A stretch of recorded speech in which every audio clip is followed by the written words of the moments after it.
హల్లెలూయా, దేవునికి స్తోత్రం. మరొక రోజు మన ప్రభు మనకు అనుగ్రహించినందుకు ఆయనకి కృతజ్ఞతాస్తుతులు చెల్లిస్తూ, దేవా నీకు ఇష్టలుగా బ్రతకటకు నీ కృప మాకు దయచేయమని వేడుకుంటూ ఆయన వాక్యాన్ని ధ్యానిద్దాం రండి. పరిశుద్ధుడా నీకు వందనములయ్యా. ఎంతోమంది ఆపదల్లో, శ్రమల్లో, దుఃఖాలలో, పోరాటాల్లో, యుద్ధముల వలన, కరువుల వలన రకరకాల నష్టాల పాలై ఉన్న వారిని జ్ఞాపం చేసుకుంటున్నాం. సురక్షితంగా ఉన్న మేము నిన్ను స్తుతిస్తూ అట్టి వారి కొరకు నీ సన్నిధిలో విజ్ఞాపన చేయగలిగిన విశాలమైన హృదయాలను మాకు దయచేయి. క్రీస్తు నామములో అడుగుచున్నాను తండ్రి, ఆమేన్. రెండు స్తోత్రం. బలహీనులు జ్ఞాపకం చేసుకోమన్నాడండి ప్రభు. ఇతరుల కొరకు ప్రార్థించటం అనేది ఒక గొప్ప భాగ్యం అండి. ఇతరుల కొరకు ప్రార్థించడానికి మనం సిద్ధమే. చాలాసార్లు చాలామంది అందరి కొరకు ప్రార్థిస్తారు, కానీ వారి కొరకు వారు ప్రార్థించుకోరు. చాలా అపాయం. ఇతరుల కొరకు మనం విజ్ఞాపన చేసినప్పుడు చేయడానికి ముందే మన హృదయాలను పరిశీలించుకొని మనల్ని మనం సరిచేసుకొని అప్పుడు ఇతరుల కోసం చేయాలి. ఫ్లైట్స్లో చెప్తుంటారు కదా, ఆక్సిజన్ మాస్క్ ముందుగా మీరు ధరించి తర్వాత మీ పిల్లలకి పెట్టండి. ఏంటంటే మీరు ముందు మాదిరిగా ఉండి ఆ తర్వాత ఇతరులకు చెప్పండి. ముందు మన హృదయం సరి చేసుకోకుండా ఇతరులను సరిచేయమని మనం దేవుని అడగటం వలన ప్రయోజనం ఏముంది? అసలు ఆ ప్రార్థన దేవునికి వినబడదు కదా. కీర్తనకారుడు అసలు ఎంత గొప్ప ప్రార్థనాపరుడు అంటే, ఈ కీర్తనలన్నీ ప్రార్థనలే. ప్రార్థన నేర్చుకోవాలంటే కీర్తనల గ్రంథం చదవండి, చదివి ధ్యానించండి. ఒకసారి చూడండి 19వ కీర్తనలో 12వ వచనంలో, తన పొరపాటులు కనుగొనగలిగిన వాడెవడు? తన పొరపాటులను కనుగొనగలిగిన వాడు ఎవడు? ఇతరుల పొరపాట్లు కనుగొనడంలో మనం ఎక్స్పర్ట్స్, బాగా ఆరిదేరిపోయి ఉన్నాం. అనేకుల తప్పులు పట్టుకోవడానికి మనం ఎప్పుడు ప్రయత్నిస్తుంటాం, కానీ మన తప్పులు, మన హృదయ స్థితిని పట్టుకోగలిగిన వాడు ఎవడు? ఎవరండి? మన తప్పులు మనకి ఎప్పుడు తెలుస్తాయి అంటారు? ఎవరన్నా మన తప్పులు ఎత్తి చూపిస్తే మనకి ఎక్కడ లేని కోపం వస్తుంది. మనం ఒప్పుకోం కూడా, తిరగబడతాం. మన తప్పులు మనకు కనబడవు. కనబడిన వారు మనల్ని దిద్దడానికి మనం ఇష్టపడం. అయినా మన తప్పులు బహిరంగంగా చేసే తప్పులు వాళ్ళకి కనపడతాయేమో, కానీ రహస్యంగా నీ అంతరంగంలో చేసే ఆలోచనలు, తప్పుడు ఆలోచనలు, తప్పుడు వాక్యానికి విరుద్ధమైనటువంటి విషయాలు, రహస్య పాపములు ఎవరికి కనబడవు. రహస్య పాపములు దేవుని యొక్క ముఖకాంతిలో, మోషే అన్నాడు 90వ కీర్తనలో, నీ ముఖకాంతిలో మా రహస్య పాపములు కనబడుతున్నాయి. దేవుని ముఖకాంతి మన మీదకి రావాలంటే మనం మోకాల మీద పడాలండి. మనం ప్రార్థిస్తున్నప్పుడు దేవుని ముఖం మన వైపు తిప్పుతాడు, మన ప్రార్థన ఆలకించడానికి. నీ కనుదృష్టి నీ మందిరం మీద ఉంచు, నీ చెవులకి మా ప్రార్థన వినని ఆ రోజు సొలొమోను ప్రార్థించినట్లు మనం దేవుని సన్నిధిలో ఆయన నామములో మొరపెడుతున్నప్పుడు ఆయన మన వైపు చూస్తాడు. మనల్ని, ప్రార్థన, మన హృదయ స్థితిని ఎరిగిన దేవుడు మనల్ని మనం గ్రహించుకోవడానికి పరిశుద్ధాత్మని వెలుగులో సహాయం చేస్తాడు. నేను రహస్యంగా చేసిన తప్పులు క్షమించి నన్ను నిర్దోషిగా తీర్చుము. అవునయ్యా, నా రహస్య పాపాలు ఎవ్వరూ చెప్పలేరు, కానీ నీకు తెలుసు. ఆ తప్పులు క్షమించు. బహిరంగమైన తప్పుల గురించి మనం ఒప్పుకుంటున్నాం, చెప్పుకుంటున్నాం, కానీ అంతరంగంలో ఉన్న స్థితి ఎవరికి తెలియదులే, చివరికి దేవుడికి కూడా తెలియదులే అని ఊరుకుంటున్నామేమో. ఒక్కోసారి నీ తప్పులు నువ్వు తెలుసుకోలేని పరిస్థితుల్లో ఉండుంటావు. ఎందుకంటే హృదయం అన్నిటికంటే మోసకరమైనది, అది ఘోరమైన వ్యాధి గలది. దాన్ని కనుగొనగలిగిన వాడు ఎవడో. మన హృదయ స్థితిని మనం ఎరగాలంటే మనం మోకాళ్ళ మీద పడాలి. దేవుని ముఖకాంతిని మనల్ని పరిశీలించుకోవాలి. మన హృదయాలలో ఉన్న రహస్యాలను, మన హృదయ రహస్యాలన్నీ బయట పెడతాడట దేవుడు ఒకరోజు. ఇవాళ రహస్యమైనది ఏది మరుగు చేయబడదు. మీరు రహస్యంగా గదులలో చెవుల్లో చెప్పుకున్నవి మిద్దెల మీద ప్రకటించబడతాయి అన్నాడు ప్రభు. నువ్వు రహస్యం అనుకుంటున్నావు, కానీ దేవునికి సమస్తమే తెలుసు. మన పాపములు మనల్ని పట్టుకోకముందే మనం వాటిని పట్టుకొని ప్రభు దగ్గరికి వెళ్ళి క్షమాపణ అడిగితే క్షమించడానికి సిద్ధం. నా రహస్య పాపములను, తప్పులను క్షమించి నన్ను నిర్దోషిగా తీర్చుము. దురభిమాన పాపములో పడకుండా నీ సేవకుని ఆపుము. వాటిని నన్ను ఏలనీయకుము. ఇదే పాపం, దురభిమాన పాపం. దురభిమానం, అభిమానం అంటే తెలుసు మనకి. దురభిమానం అంటే ఏంటండి? నిన్ను నీవే ఎక్కువగా ఎంచుకోవటం, తప్పైగా హెచ్చించుకోవటం, నీకు నీ నీతి మీద ఆధారపడటం. దురభిమాన పాపంలో పడిపోయాడు దావీదు. ఏంటది? దావీదు అలాంటి నీచమైన స్థితికి దిగజారుతారని ఎవరన్నా అనుకున్నారా? అసలు ఆయన ఎంత చక్కటి ప్రార్థనాపరుడు కదా, ఎందుకు అలాగైపోయాడు? ఆయన యుద్ధకాలంలో నిద్రపోయి మెద్ద మీదకెక్కి ప్రార్థన చేసుకునేవాడు ఆకాశం వైపు కన్నులెత్తి. కానీ ఆ రోజు కిందకు చూశాడు. నేను తప్పు చేసినా చెయ్యనులే, నేను మంచి భక్తుని కదా, నాకు వివాహం అయిపోయింది కదా, నాకే శోధన రాదు కదా అని ఈ రోజున చాలామంది వివాహితులు తమకు ఇష్టం వచ్చినట్టుగా ప్రవర్తిస్తున్నారు. స్త్రీల సాంగత్యం అనేది మంచిది కాదండి. స్త్రీలను గౌరవించటం నేర్చుకోవాలి. తల్లిగా, సహోదరిగా పెంచాలే కానీ లోకంలో నీకున్న భార్య తప్ప మిగిలిన వాళ్ళందరూ నీ తల్లులు, నీ సహోదర సహోదరులు. ఆ భావంతో వారిని మనం ఎంచాలి. నాకు పెళ్ళి అయిపోయింది కదా, నేను పెద్దోడిని అయిపోయాను కదా, నాకు ఇంకా శోధన రాదులే అని శోధన సమయానికి వెళ్తే, శోధన స్థలాలకు వెళ్తే, శోధన విషయాలు చూస్తే, ఇవాళ చూడండి ఎంతోమంది ఈ యొక్క ఫ్రోనోగ్రఫీకి పెద్దోళ్ళు, పెళ్ళైన వాళ్ళు కూడా బానిసలైపోయి వారి మనస్సును పాడు చేసుకుంటున్నారు, కల్మషం పరుచుకుంటున్నారు.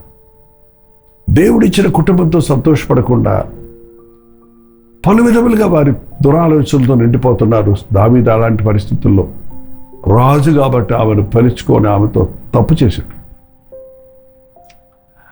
దేవా, ఇంకొక్కసారి నేను దురభిమాన్ని చెయ్యనులే, పాపం నేను ఇంత స్థితికి దిగజారులే, నేను పవిత్రుడిని అయిపోయాను అనుకోవద్దండి.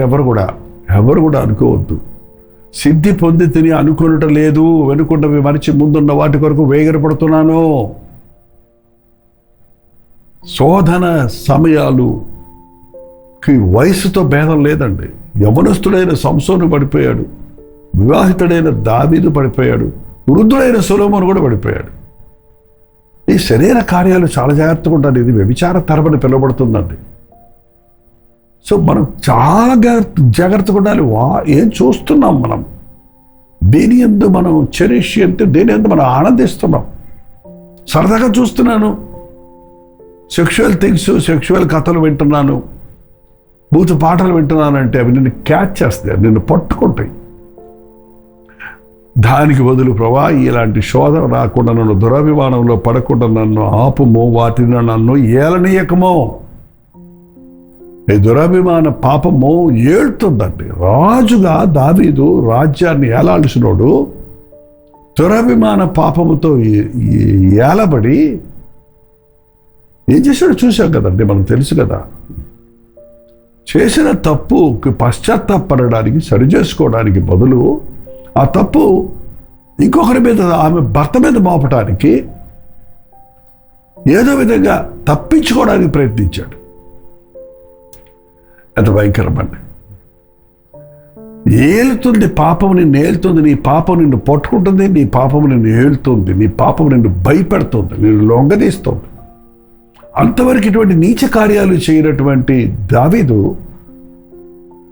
దేవుని కొరకు పోరాడిన దావీదు తన సెల్ఫిష్ మోటివ్, పాపాన్ని కప్పుకోవడానికి, తన సొంత తప్పుని కప్పుకోవడానికి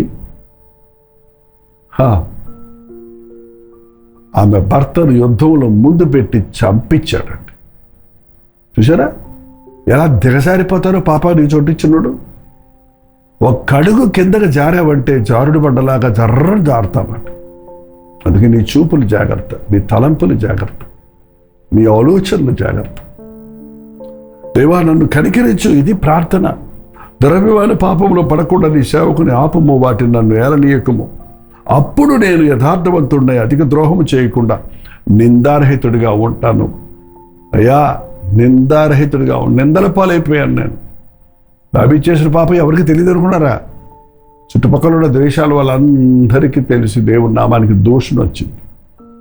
దేవుని బిడ్డగా మనం తప్పు చేస్తే మనతో పోదండి, అది దేవుని నామానికి, ఆ సమాజానికి కూడా తప్పు వస్తుంది. అందుకని చాలా జాగ్రత్తగా ఉండండి. మీరు విశ్వాసులు అన్నవారు, సేవకులు అన్నవారు, సేవలో పాలిభాగస్తులుగా ఉన్నామన్నవారు, మీలో కొంచెం కూడా దురభిమానం ఉండకూడదు. నేను పడనులే, నాకు మీరు శోధన జయిస్తానులే, నాకు శక్తి ఉందిలే, నేను పాపపు ఆకర్షణకు అతీతంగా ఉన్నానులే అనుకునే వద్దండి. పాపము చాలా చాలా కుయుక్తితో వచ్చారు. సాతాను మనల్ని వలేసి పట్టినట్టుగా పట్టుకుంటాడు. వాళ్ళలో పడే పెట్టకు తెలియదు పాపం, కానీ పట్టబడి ధర తెలుస్తుంది. అలాగే వాళ్ళు తెలియకుండానే అనేక మంది సాతాను వాళ్ళలో దురభిమాన పాపంలో పడిపోయి నీచ స్థితికి దిగజారిపోతున్నారు.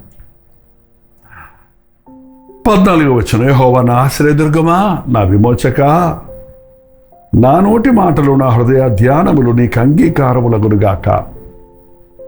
నా ఆశ్రయం నేను ఎక్కడికి వెళ్ళగలనయ్యా? నువ్వే నా ఆశ్రయ దుర్గానివయ్యా. నేను తప్పులో పడ్డా నీ దగ్గరికే రావాలి. నేను ఈ తప్పు నుండి బయటపడాలన్నా నీ దగ్గరికే రావాలి. తప్పు క్షమించబడాలన్నా నీ దగ్గరికి రావాలి. ఇంక వేరే దారి లేదండి, వేరే దారి లేదు. ప్రభు దగ్గర నుంచి తప్పించుకోవడానికి వేరే దారి లేదు. నువ్వే నా ఆశ్రయానివి, నువ్వే నా విమోచకుడు, నన్ను విడిపించేవాడివి, నన్ను రక్షించేవాడివి నీవే. ఇటువంటి స్థితి నుంచి నీవు నా విమోచకుడు, నా ఆశ్రయ దుర్గానివి నీవే. నా నోటి మాటలు నా హృదయ ధ్యానములు నీకు అంగీకారంగా ఉండునుగాక. అయ్యా నా నోటి మాటలు నీకు ఇష్టమైనవే మాట్లాడాలి. నా నోట్లో నుంచి నేను దుఃఖపరిచే మాటలు, సాతాన్ని సంతోషపెట్టే మాటలు, సాతాను సంబంధమైన అబద్ధాలు, బూతులు, సరసోక్తులు, వట్టి మాటలు, ఇవి పరిశుద్ధులకు తగదు అని బైబిల్ చెప్తుందండి. నా మాటను బట్టే నాకు విలువ వస్తుందండి. మన మాటలను బట్టే మనం ఎవరైనా చెప్పగలుగుతారు. ఎవరన్నా నువ్వు మంచి డ్రెస్ చేసుకొని నీట్గా చేసుకొని ఒకవేళ మాట్లాడకుండా ఉంటే నువ్వు చాలా చాలా మేధావి అనుకుంటారు మనుషులు. కానీ నోరు తెరిచి 4 మాటలు మాట్లాడితే ఆ నత్తి మాటలు, ఆ యాస మాటలు, నీ స్లాంగ్ను బట్టి నీకు చెప్పేస్తారు. Are you educated, are you spiritual, are not spiritual. భక్తిలో ఉన్నవాడు భక్తి సంబంధంగా మాట్లాడతాడు, ఆత్మానుసారంగా మాట్లాడతాడు. భక్తిహీనుడు వట్టి మాటలు మాట్లాడతాడు. ప్రభా నేను నీ బిడ్డను కాబట్టి దానికి తగిన హోదాలో నేను మాట్లాడాలి. నా మాటలు డీసెంట్గా ఉండాలి, నా మాటల్లో సత్యం ఉండాలి. నా నోటి మాటలు నా హృదయ ఆలోచనలు, అక్కడ పడుతుంది ప్రతి పాపం. నా ఆలోచనలు నీకు అంగీకారంగా ఉండదు. నీకు ఇష్టమైన ఆలోచనలు, నీకు ఇష్టమైన మాటలు కలిగి ఉండడానికి నాకు సహాయం చేయి అని ప్రార్థిస్తున్నానండి. ప్రార్థనలో మనం ఒప్పుకుంటున్నాం, ప్రార్థనలో ప్రభుతో చెప్పుకుంటున్నాం, ప్రార్థనలో ప్రభు సహాయం కొరకు అడుక్కుంటున్నాం. ఆయన అడగండి, మిమ్మల్ని ఆధ్యాత్మికంగా బలపరుస్తాడు. ఏదైనా ఒక పాప దోషం మిమ్మల్ని పట్టి పీడిస్తుంటే ప్రభు దగ్గర ఒప్పుకోండి. ప్రభుతో ఒక నిబంధన చేసుకొని ఆయన రక్తంలో కడగబడిన వారై ఇక మీదట ప్రభా నీకు అంగీకారంగా నా నోటి మాటలు, నా హృదయాలోచనలు ఉండనట్లుగా సహాయం చేయమని ప్రార్థన చేసుకుంటాం. పరిశుద్ధుల నీకు వందనములయ్యా. మా భక్తి పై వేష భాషల్లో కాక మా హృదయాంతరేంద్రియాలలో, మా మాటలలో, మా ప్రవర్తనలో నీ శక్తిని చూపించగలిగిన, నీ పవిత్రతను చూపించగలిగిన, నీ ప్రేమను చూపించగలిగిన జీవితాలు మాకు దయచేయను. మేమేమై ఉన్నామది కేవలం నీ కృపేనని, మా అంతటి మేము పరిశుద్ధులుగా బ్రతకలేము, నిర్దోషులుగా ఉండలేము. కేవలం నీ కృపను బట్టి ఎప్పటికప్పుడు నీ రక్తములో కడగబడుతూ నిర్దోషులుగా నిష్కలంకలుగా ఉండాలన్నది నీ ప్రణాళిక కనుక మరణం వరకు నాయన మేము నమ్మకంగా ఉండడానికి సహాయం చేయండి. ఎక్కడెక్కడి నుంచి నీ బిడ్డలు వీక్షిస్తున్నారో వారి జీవితాలలో ఏవే మరకలు ఉండవు, ఏ దోషములు ఉండవు, ఈ సమయంలో నీ రక్తాన్ని ప్రోక్షించి శుద్ధీకరించి నీకు ఇష్టలుగా, నిన్ను సంతోషపెట్టేవారిగా, పరిశుద్ధులుగా, నీ నామానికి ఘనత తెచ్చేవారిగా ఈ లోకంలో జీవించడానికి మాకు సహాయం చేయమని క్రీస్తు నామములో అడుగుచున్నాను తండ్రి, ఆమేన్.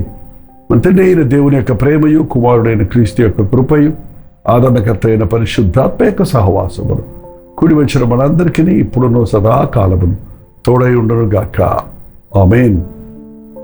దేవుని స్తోత్రం. మీ ప్రార్థనా సతుల భారాలు 9540 నెంబర్కి, మీరు ఇతర దేశాల్లో ఉంటే 9100 నెంబర్కి ఒక టెక్స్ట్ లేక వాయిస్ మెసేజ్ ద్వారా వాట్సాప్ చేయండి. మీ పక్షంలో మేము ప్రార్థిస్తున్నాం, మీరు కూడా ప్రార్థించండి. Doctor Jaipal YouTube channel subscribe చేయటం, లైక్ చేయటం, షేర్ చేయటం మర్చిపోకండి. ప్రతిసారి మీరు వాక్యం వింటున్నప్పుడు మీరు దీవించబడితే ఆ విషయాలు కూడా మాకు మీ ప్రైజ్ రిపోర్ట్స్, ప్రేయర్ బాటిల్స్తో పాటు 9540 నెంబర్కి, మీరు ఇతర దేశాల్లో ఉంటే 9100 నెంబర్కి తెలియచేయండి. కాబట్టి మేము పరిశీలిస్తున్నాం, మీకోసం ప్రార్థిస్తున్నాం. ఇవాళ బుధవారం కదండి, మధ్యవార ప్రార్థనా కూటం కల్వరి చర్చిలో జరుగుతుంది. మీకు లింక్ ఇస్తున్నాం. మాతో పాటు ఈ ప్రార్థనా కూడికలో మీరు కూడా పాల్గొని మరింత ఆధ్యాత్మిక బలశూరులుగా, ప్రభు సాక్షులుగా జీవించటకు సిద్ధపడదాం. ప్రోచితమైతే మధ్యాహ్నం 3 గంటల హెచ్చరిక, అలాగే రాత్రి 9 గంటల కల్వరి ప్రతి దూరంలో మళ్ళీ కలుసుకుందాం. అంత దేవుని మహాకృప మీకు తోడైన గాక. హల్లెలూయా. ముంబై పరిసర ప్రాంతాల్లో ఉన్న వారికి శుభవార్త. ప్రభుత్వమైతే ఏప్రిల్ 14వ తారీఖున ధారావిలోను, అలాగే ఏప్రిల్ 15వ తారీఖున గోరెగాన్లోను 2 స్థలాల్లో 2 ఈవినింగ్ గెట్ టుగెదర్స్ను ఏర్పాటు చేస్తున్నాం. హిందీలో వాక్యం వింటున్న మిమ్మల్ని, తెలుగు వారిని, తమిళ వారిని, ఇతర భాషల వారిని కూడా వాక్యం ద్వారా బలపడుతున్నటువంటి మిమ్మల్ని ముఖాముఖిగా చూడాలని, మీకోసం ప్రార్థన చేయాలని ఆశతో దేవుని సన్నిధిని మనమందరం అనుభవించి ప్రభు ఇచ్చే సందేశాలను ఆలకించడం ద్వారా, ప్రభువును స్తుతించి ఆరాధించడం ద్వారా గొప్ప ఉజ్జీవాన్ని చూడాలని ప్రార్థనిస్తున్నాం. మీరును ప్రార్థన పూర్వకంగా రండి. గమనించండి, ఏప్రిల్ 14వ తారీఖు ధారావిలో మార్నింగ్ స్టార్ స్కూల్లో సాయంత్రం 10 గంటల నుంచి సాయంత్రం 6 గంటల నుంచి 10 గంటల వరకు ఒక సెషన్. అలాగే 15వ తారీఖు బుధవారం సాయంత్రం 6 గంటల నుంచి 10 గంటల వరకు గోరెగాడ్లో మరొక గెట్ టుగెదర్ ఏర్పాటు చేస్తున్నాం. మీకు ఏది అనుకూలమో లేక 2 స్థలాలకి వచ్చి పరిపూర్ణంగా దీవించబడండి. ధారావి చిరునామా గమనించండి. Morning star school near Sion railway station, Dharavi, Mumbai. April 14వ తారీఖు సాయంత్రం 6 గంటల నుంచి 10 గంటల వరకు. ఇంకా ఈ విషయమై వివరాలు కావాలంటే క్యూఆర్ కోడ్ స్కాన్ చేసుకోండి, లేక ఈ నెంబర్కి మీరు కాల్ చేసి వివరాలు తెలుసుకోండి. అలాగే ఏప్రిల్ 15వ తారీఖు గోరెగాన్లో మహారాష్ట్ర విద్యా హాల్, మోతీలాల్ నగర్, గోరెగాన్ వెస్ట్, ముంబై. సాయంత్రం 6 గంటల నుంచి 10 గంటల వరకు మాత్రమే రండి. ముఖాముఖిగా మీరు చూడటానికి, మీకోసం ప్రార్థించడానికి అవకాశాన్ని కలుగజేయండి. ఈ 2 రోజుల గెట్ టుగెదర్లు ఏర్పాటు చేస్తున్నాం. ఈ విషయాలు గుర్తుపెట్టుకోండి. రండి, మీ స్నేహితుల్ని, బంధువుల్ని అందరినీ ఆహ్వానించండి. అత్యధికమైన దీవెనలు పొందండి. తప్పకొస్తారు కదా.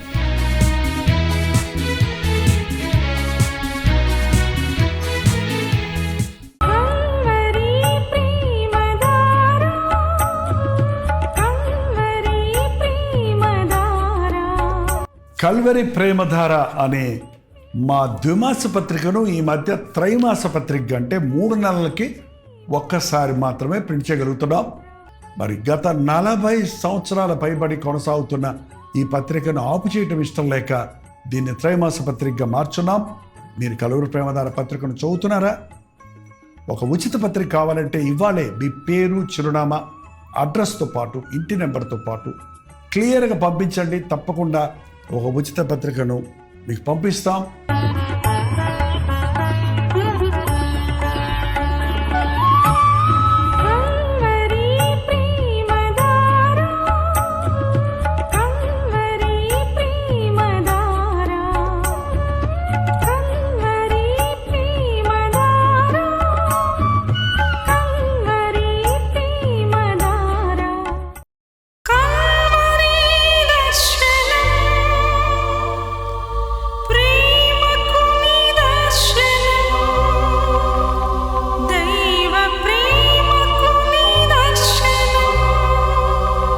తెలుగు, తమిళ, హిందీ, మలయాళం, బెంగాలీ, ఒరియా అనే 6 భాషల్లో టెలివిజన్ ప్రోగ్రామ్స్ కొనసాగుతూనే ఉన్నాయి.